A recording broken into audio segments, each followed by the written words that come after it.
Hello, everyone, and welcome back to the Off-Farm Income Podcast. Thank you so much for joining us here on our YouTube channel for episode number 889. Well, we get to do an interview today that I really enjoyed. Now, I have interviewed, probably over the last 6 months, I've probably interviewed 5 or 6 different people from upstate New York. I got to tell you, if it wasn't for coronavirus, I'd have already gone out there. I am very eager to go see this part of New York State. I've only ever seen a little sliver down there in the New York City area, and I want to explore this great state. Well, in episode number 889, we're going to be speaking with Izabella Tucker, who is coming to us from Delaware Academy. She's going to be talking to us about honey, about maple syrup, and about living just miles from Adirondack National Park. It's a very cool interview. She's a very wonderful young lady, and we're going to get that started for you right now. Joining us today is Izabella Tucker, coming to us from the Delaware Academy in Delhi, New York, and she has been serving as her chapter's historian and just getting ready to start your sophomore year. Is that right? Yep. All right. Well, welcome, Izzy. Thank you so much for coming on. Yeah, thank you. You bet. Well, so for the folks, and by the way, 99.9% of the people hearing this are going to hear it just audio. They're not going to see it on the YouTube video. But for the folks who are looking at the YouTube video, what am I looking at behind you? Now, let me just describe it to everybody. It almost looks like it's a rug and you're laying on your back doing this, but I don't think that's the case. But I see a circle, I see a star or something in the middle. I see elephants all around it. What is this thing I'm looking at here? It's a tapestry hanging on my wall behind my... Wow. Yeah. Okay.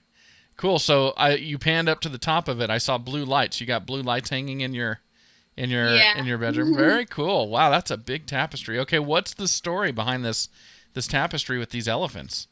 Well, I pretty much copy my sister's every move. So Okay. She has a tapestry in her room. And I just like elephants for some reason, so I got it for a birthday present from one of my aunts. From one of your aunts. Very cool. And so you like elephants. My daughter is very jealous. When I was a kid, I went to a circus and I rode an elephant.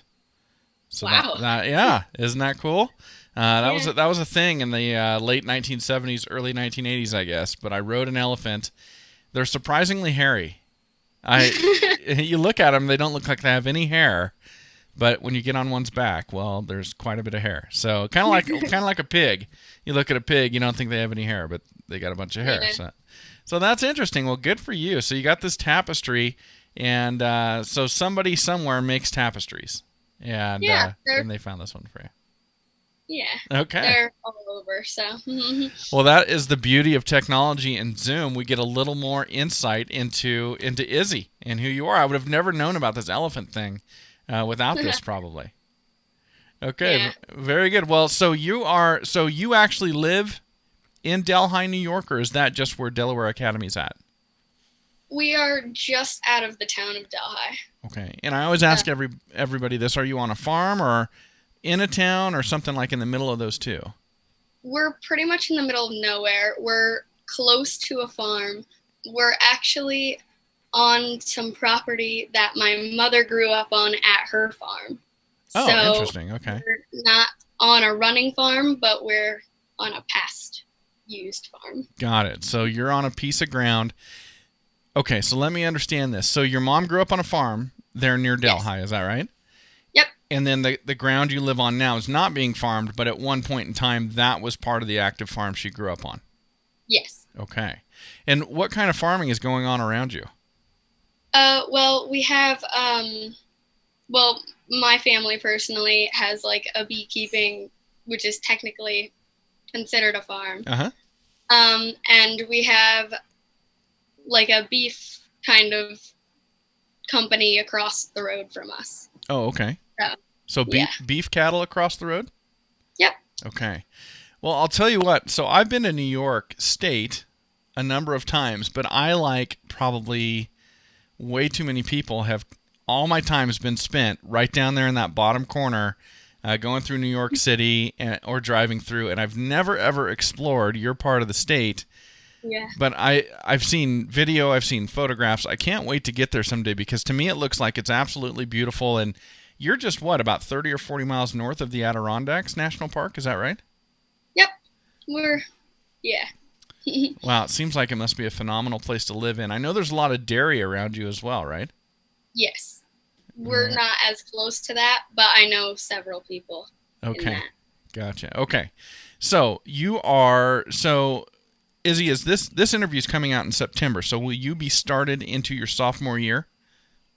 I think so. Well, the whole COVID thing, we're not sure yet, but usually we will start then. So technically you will be a sophomore, whether that's doing schoolwork on a computer at home or actually sitting in a class. You will be a sophomore, correct? Okay, so does that mean, will this be your second year in FFA, or were you able to start sooner than your freshman year of high school? I started in 7th grade, which is just about as early as you can. Okay. So I've been in it for much longer than most people in my age. So your middle school then has its own chapter. Yes, it's definitely a lot smaller and less active, but it's a group. Okay, very good. So were you in the blue jacket and all of that starting in 7th grade? Yep, I actually won.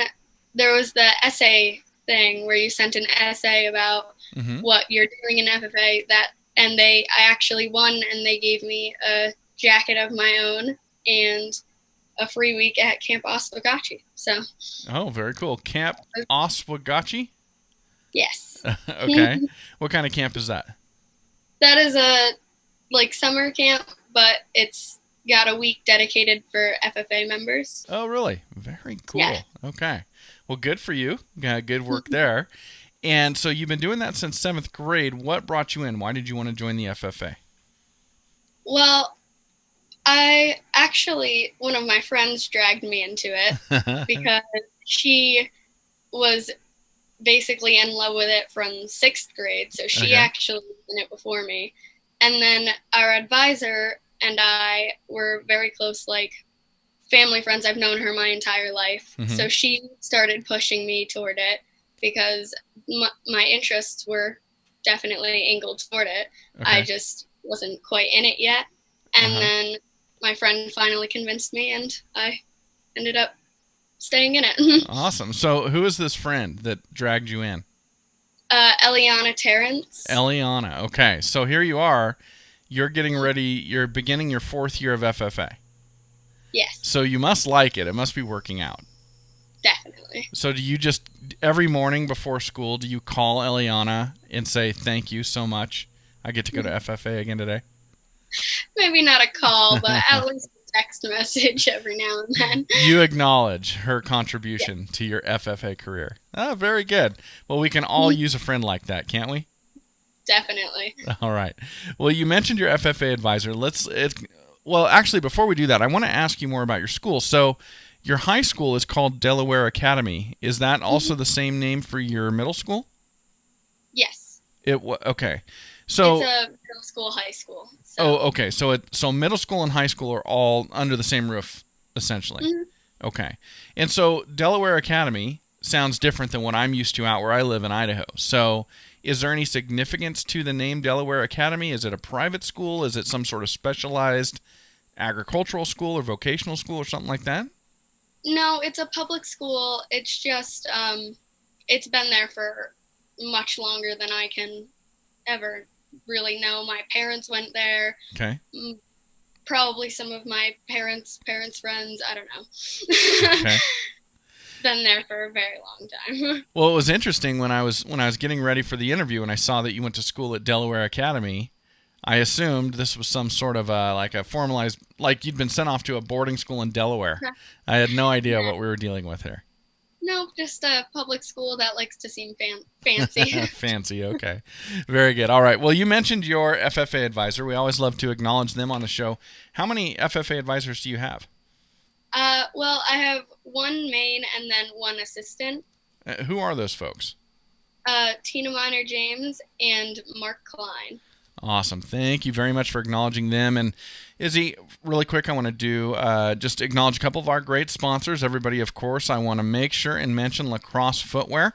You can find them over at lacrossefootwear.com. They make an absolutely fantastic, the toughest neoprene-based rubber boot that I've ever used. I went through several different iterations of different brands of neoprene-based rubber boots, wearing them out in just a season or less, and finally came across the Alpha Range boots, and I'm still on my original pair. Love having Lacrosse as a sponsor, and love talking about Lacrosse when we do our FFA episodes, because they are so proud to support the FFA by annually sponsoring $25,000 in scholarships and jackets as part of the Give the Gift of Blue program. So please check them out. You can find them down anywhere you buy your clothing, the equipment you need for working on your farm, and you can check out everything they've got to offer for you. They're at lacrossefootwear.com. And then, of course, Powder River livestock handling equipment, just the finest in large livestock handling equipment. We use Powder River right here on our farm. I have a Powder River squeeze chute. I have Powder River cattle panels.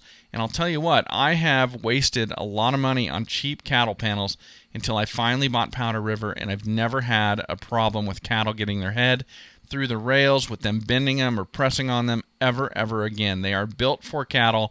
The people at Powder River, I mean, they've grown up over the last 80 years developing equipment for wild cattle that come in off our public grounds out here in the West. And they build equipment that's for cattle, for people who are really, truly raising cattle, and they need equipment that'll stand up to those large animals. And you can find it all at powderriver.com. Okay, Izzy, let's get back to you. All right. So we know about your tapestry. We know about the fact that you're not at boarding school in Delaware. We know all of this. We know about, I've forgotten the name of the friend already who dragged you into FFA. What's her name again? Eliana. Okay, so we know about Eliana. Let's talk about your supervised agricultural experience. So what have you been doing? Well, over the last couple of years, we've been trying to start a beekeeping thing at our own chapter. Okay. Sadly, that kind of fell through, but I got a grant for my own hives that we moved around at ours. And we have been expanding on our maple program a lot over the past couple of years. Okay, so let's take these one by one. The beekeeping, so your chapter at Delaware Academy, you were attempting to start raising bees and having hives and all of that, but that did not work out. But you individually were able to get an SAE grant to start your own hives, is that correct? Yes, we actually got, a hive was given to us that we are now raising on our own. Okay. And was that the grant, or did you get like a cash grant?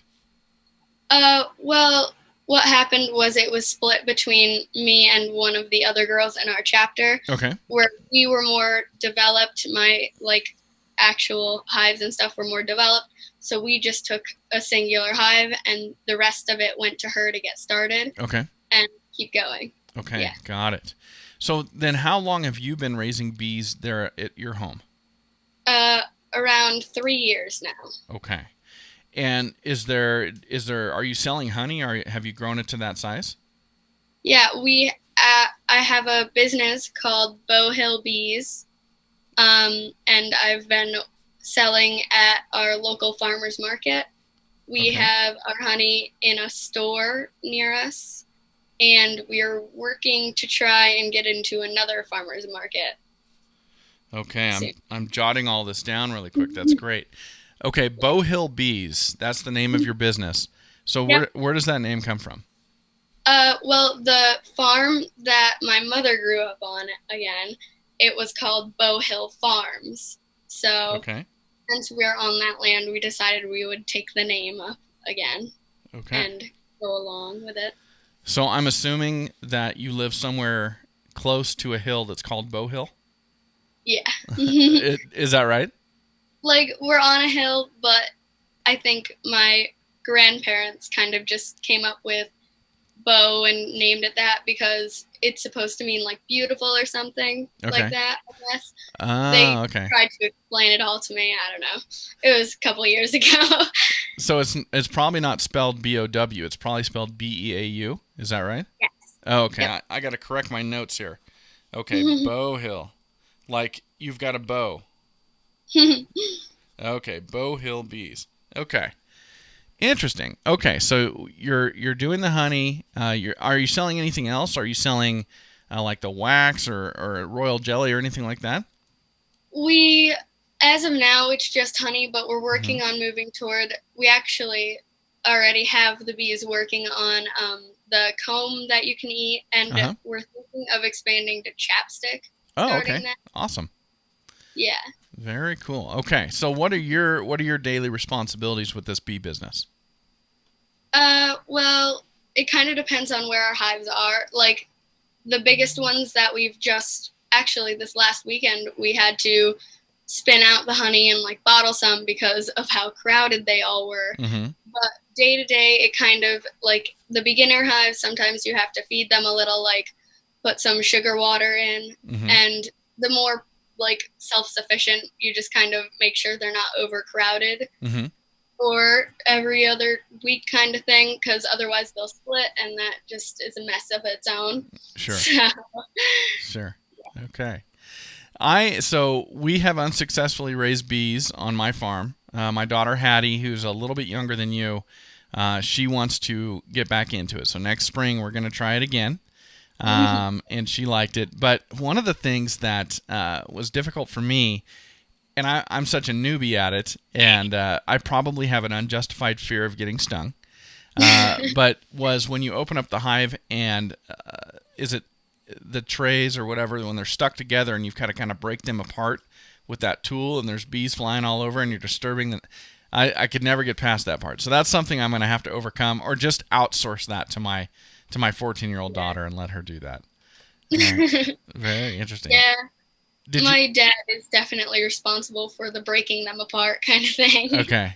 Okay. But you're coming along. Soon that will be transferred to you, I'm sure. I'm sure. Yes. Now, you mentioned maple, and I got to tell you, so I live in Idaho, and I'm jealous of your trees where you're at. We just don't even have trees. We have sagebrush. In the desert where I live is very beautiful, but of course you always go somewhere else and you revel in what the other place looks like. We have a friend that lives near Lexington, Virginia, southwest Virginia, and we went to his place once, and he gave us homemade maple syrup on our pancakes the next morning, and he said that's about as far south as you can be in the United States and still tap maple trees and get get what you need to make maple syrup. And I'm so jealous of that. I'm jealous of your trees in general, but I'm jealous of the ability to go out and tap a tree and get something so delicious out of it. So you said you or your chapter is developing a maple business. My chapter is developing, like, has a very strong maple program. Okay. It was a little rough this year, but I think we're gonna do well next year. Okay. And my friend I mentioned earlier is working on her own. I forgot her now. name again. Eliana. Eliana's doing it on her own. Okay. Well, so tell me about the maple program at your high school. What is it? What's it look like? How's it work? Well, we have a sugar house down by our school, so that is mainly where it goes. We have a large amount of maple trees directly on the hill behind our school on school property. Okay. So we'll just run tanks and lines around there. And then we just kind of do it. We're pretty much self-sufficient. We don't need a lot of outsider. Okay. Yeah. Okay. So most of my audience listening who is west of Ohio, I think, maybe west of Illinois, are not going to know what you mean by a sugar house. What's a sugar house? It's where they take the like sap and stuff that comes out and change it into the syrup that you use on your pancakes. Okay. So they do everything within that little building. Got it. So they're heating it up. I don't know. I can't remember if it's boiled or if it's just heated for a long period of time, but it changes the consistency and you can get the sugar out of it, right? Yeah. Very cool. And then does your high school then bottle and sell maple syrup? Yep. Really? Yep. Is it called Delaware Academy syrup? I don't know exactly what the name of it is. I think it says Delaware Academy FFA on it. Okay. But it's coming along. Yes. So I got to tell you, everybody, I love doing this show because I get to learn about other places. I get to see tapestries like what's behind you. By the way, of all the Zoom interviews I've done, that is the most interesting background I've had yet. I got to tell you, everybody, if you don't watch me on YouTube, watch this one on YouTube just so you can see Izzy's tapestry. But anyway, so everybody's interested in other places, and that's one of the great things about doing this show. It's interesting to me, your FFA chapter is producing maple syrup and selling it locally. Now, I have no idea what they sell it for, but I can tell you this. We've got a recipe for maple sausage that we love. When we slaughter pigs, we'll make a maple sausage here at my place. My in-laws come over. We do a huge batch, and this stuff is so delicious. But we have to go buy maple syrup to put in it. And for us in Idaho, that is expensive to buy maple syrup. I am thinking it's like 99 cents a bottle where you're at, but I don't know. But man, out here in Idaho, it is so expensive. Is it expensive there, or is it just kind of like, oh, we need another bottle of maple syrup? It's definitely more toward the second option. It's much more common around here. Sure. It's definitely gets more expensive as you go toward the city. Uh-huh. But around here, it's not, I wouldn't say 99 cents, but definitely not huge. Yeah, we're paying like $10 or maybe $8 for a pint, like a small bottle of maple syrup. I don't think it was that expensive for up here, but... Well, it's a long ways from here to anywhere where they make maple syrup. Very interesting. Well, Izzy, this is great. So here you are. You're beginning your sophomore year. We're recording this early, so we don't know if you're beginning it in class or online. But with that said, you are starting your sophomore year, and you've already got 3 years of FFA under your belt. You've got 3 more to go, so you have a total of 6. What are your plans? Do you have some goals or aspirations with FFA over the next few years? Well, for me, FFA might go past high school because for me, I very much want to be a vet is what I would like to do. So FFA will be a part of that through college, possibly, for me. And I would love to get higher in my chapter as far as the officers go. Sure. So yeah, I guess. So, sorry, you'll be serving as historian this year? Yes. Okay. And so you're looking over the next couple of years going, well, I want to continue to develop in this respect. Yes. Okay. This year, the reason I'm historian is we are trying to start an alumni chapter. Okay. Alumni, sorry. We're trying to start that. So my advisor wanted me to work on it. Okay. Awesome. Well, good for you. So you get to be part of something starting on the ground floor. So that's a great and interesting experience as well. Okay. So carrying FFA into college. So there's things you can do there, like you can get your American degree. You can continue to do your SAE project. Even into college, you can compete for proficiency awards. So you've kind of already got your eye on that type of thing. Yeah. Good for you. That is great. That is great. And then how long have you had your eye on being a veterinarian? Well, my first word was kitty, so... Is that right? That's what I have had since a little kid. Wasn't ever an astronaut. It was always a vet. Always a veterinarian. And small animals or large animals, or do you know? I'm thinking a wide array of many different. Okay. Very cool. Well, good for you. Well, I'd love to wrap this up by getting some advice for other students. So you got dragged into the FFA, but here you are. You've got all sorts of plans for not even the rest of high school, but all the way into college. So if somebody is wondering whether or not they should join or try out the FFA, what answer would you give them? Well, there's no harm in trying it. There's only benefits that will really come from it. And the group of people is just, there's no other people like it. No matter where you are in it, you're going to meet plenty of people that are just incredible for especially a young teenage girl looking for something to do. That is very, very good advice, and I think you're 100% correct. Izzy, this has been great. Thank you so very much for coming on today. Yeah, thank you for having me. Well, thank you for joining us, everybody. Thank you to Izabella Tucker for coming on the Off-Farm Income Podcast today. And as always, enjoy your journey to the ultimate lifestyle business, agriculture.